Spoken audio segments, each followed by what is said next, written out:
اللہ تبارک و تعالیٰ نے قرآن کریم میں فرمایا تعاونوا علی البر، نیکی کے کام میں اپنے بھائی کی مدد کرو۔ جو نیکی کا کام ہے، نیکی کے چند مخصوص کام ہی نہیں ہے، خالی مسجد بنانے دینا نیکی کا کام نہیں ہے، خالی بور کھدا دینا نیکی کا کام نہیں ہے، مسجد کے دروازوں پر کھڑے ہوئے لوگوں کو 1-1 روپیہ ہاتھ میں دینا یہ نیکی کا کام صرف یہی نہیں ہے، بے حساب نیکی کے کام دنیا میں ہے۔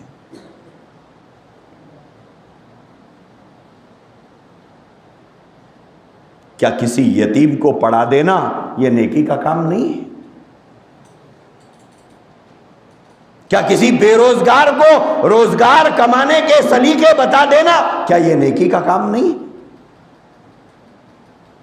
کیا کسی کے غریب کو اس کے سر پر آسرے کے لیے ایک جھوپڑا ڈال کر دینا کیا یہ نیکی کا کام نہیں ہے؟ کیا آپ سمجھتے ہیں کہ ثواب صرف مسجد بنانے سے ملتا ہے؟ غریب کا گھر بنانے سے ثواب نہیں ملتا؟ کیا آپ سمجھتے ہیں کہ مدرسے میں پڑھنے والے بچوں کو کھلائیں گے تو ہی ثواب ملے گا اور محلے کے غریبوں، یتیموں، بیواؤں کو کھلائیں گے تو ثواب نہیں ملے گا؟ کیوں ہم اتنی تنگ نظری اپنے ذہن و دماغ میں پیدا کر چکے ہیں؟